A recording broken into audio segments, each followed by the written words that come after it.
your boy Hype, bringing you another weekly Nightfall strike on the Animal Instincts Gaming channel, and this time Taniks is back in town again already. They're gonna beat the death out of this strike too, just like they did Omnigal's ugly ass. But let's see what we got going on this time around. As usual, we have epic, highly shielded, and highly aggressive enemies appear in great numbers. We also have Nightfall. If you die, you're done.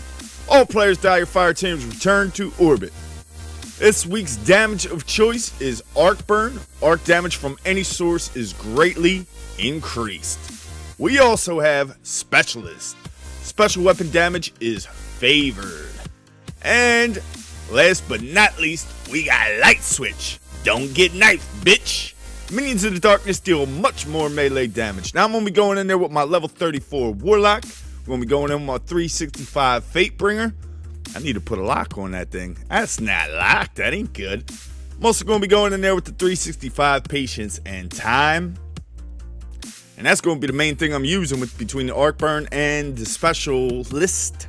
And I'm going to be going in there with the Valedictorian, which I barely use it except for one spot. It comes in handy, which you'll see coming up in the video. Now, usually I do these solo runs without trying to die or use self-res or anything like that, but that don't happen this time around, so stick around to see what happens. And by the way, hope everybody had a great and safe 4th of July. I know I had a blast. It was fun. Enjoyed the holiday, and hopefully everybody did. Got to see some fireworks, do some cooking out with the family and stuff like that. But here we go. This is the first little encounter, and you got one wizard, which I couldn't believe that. I was shocked to actually just rip right through the solar shield and one shot take her down. But you got one wizard, 2 knights that are up on that back platform, ledge, whatever you want to call it back there. So take care of the big enemies first. Then after that, you just got a couple cursed thrall. You shoot one, cause a little chain reaction, and they all blow up. Now this next little part right here, man, these enemies are so focused on each other, you just sneak right in the back door there and run right past them. Don't even waste no time. Now this area, if you come to this spot where I do, you can kind of use this little left, whatever this thing is, as cover. If you're in a jam, you'll see me kind of strafing in and out of there. And just clear out all the enemies from this point. And once you kill a certain amount of enemies, there's going to be more that kind of spawn down that middle, whatever, elevator thing, whatever the hell you want to call that thing, where Taniks comes down. So just be ready for them, because it's nice to catch them right in the middle there, especially with the Fatebringer, because it'll just wreck the whole lot of them. And you'll see coming up here in a moment, right here, switch to the Fatebringer, and you'll see right there, it's just pretty much taking them all out, the whole horde. Especially when you get the drag that come out, you got the Reaver drag, you want to get them out of the way pretty quickly. Now after that, you're going to have a couple enemies left. Now you don't have to kill all the enemies in order for Taniks to spawn in. Ooh, them snipers almost got me. You see I hop back and heal up. Now as I was saying, you don't have to kill all the enemies for Taniks to spawn in, so be ready for that. Don't be sitting out there ADS'd and focused in on one enemy, and then all of a sudden Mr. Taniks pops up and scorches your ass. Although it's arc damage, so the Scorch Cannon isn't really that much to worry about. But if you're already wounded and he gets you with a headshot with that thing, it's game over. So just be prepared for when Taniks comes out. You'll see there I still had one enemy, and there goes Taniks. He's out. He always goes to the same little spot. I try and shoot him as many times as I can, and then you'll see him right over here above this rock. There's his head sticking up. And once you land a headshot on him, you can kind of just keep him locked in there and hit him until you see immune. Once you see immune, you don't have to shoot him no more. He's going to head back, hop up the elevator, and then you're going to give chase. And that's where Varric's, I guess that's Varric's voice, man. That annoying ass voice that you hear the whole time through this tells you that Taniks has called you out. But if he called you out, why the hell is he running? You're chasing him down.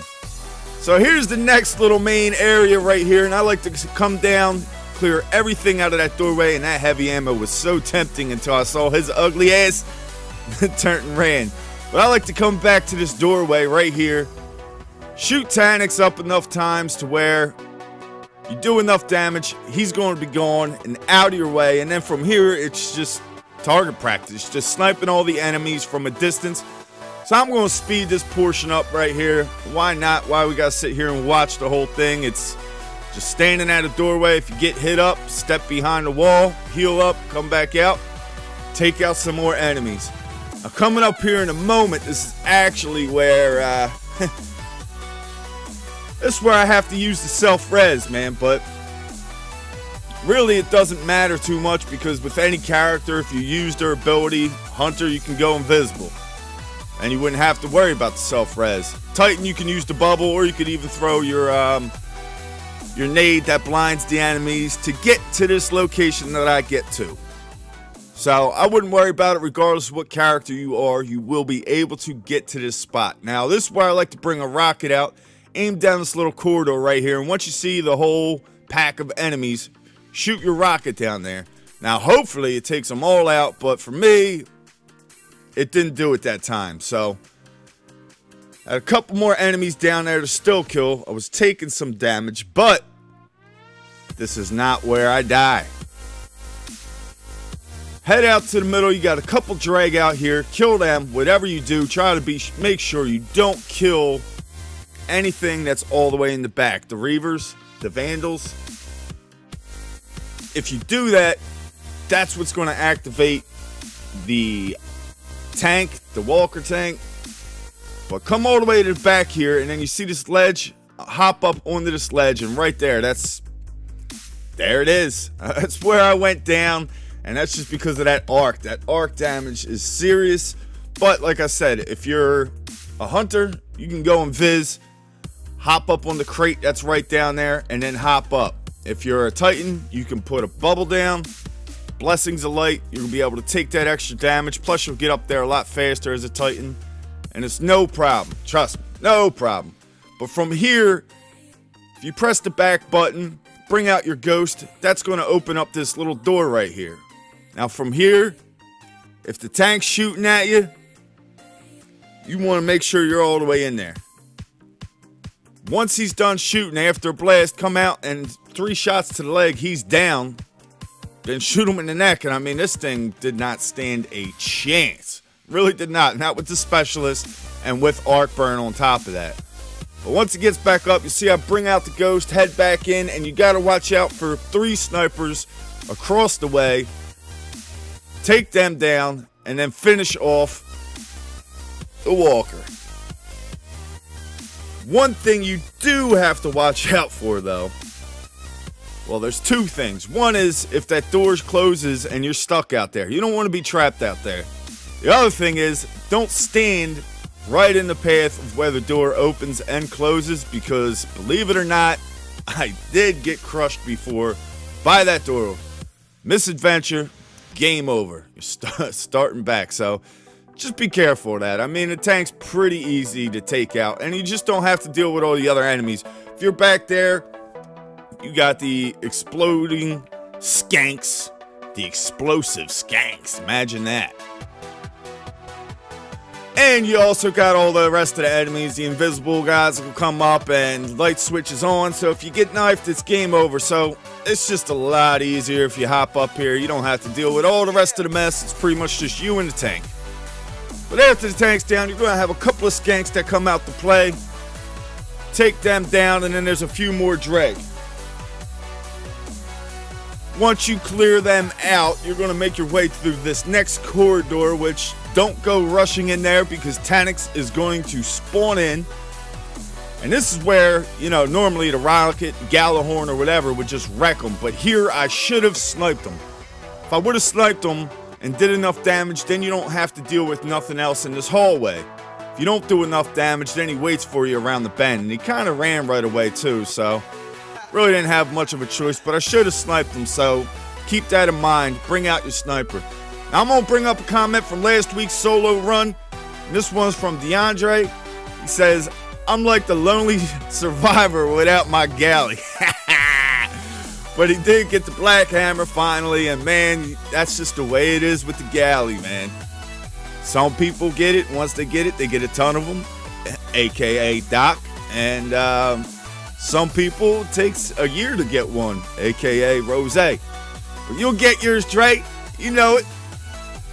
Just keep doing what you do, man. Do them nightfalls, do the raids. But there you go. Taniks. I did enough damage for him to make him head back here. Now this is where he's going to spawn in at. Right when he spawns in, shoot him in the head, land those precision shots. I get a full clip and load it into him, and that's enough to make him teleport. Now once he does that, I like to go to the left side of the map and walk up these steps and head up to this platform, and you'll see him straight back. Shoot him a few more times, and he's done before all the enemies can even get to you, and that's a wrap. It was really pretty easy. Took about 12 minutes to do. Solo run. Did have to use the self-res, but like I said, if you're a warlock, then yeah, and you got to use self-res, then no problem. You can make it up there with any character for sure. And that's about it, man. Unfortunately, I don't know what happened here. It loaded me onto that screen. Normally I'll do the roll, but all I got was a damn etheric light, man. Could not stand it. But that's going to about wrap it up for me in this video, guys. I hope you enjoyed it. If so, don't forget to hit that like button. For a chance to be featured in next week's solo run, simply just leave a comment on this one. And if you haven't, be sure to subscribe to Animal Instincts Gaming. As always, thanks for watching. Till next time, Animals, it's your boy Hype. We out.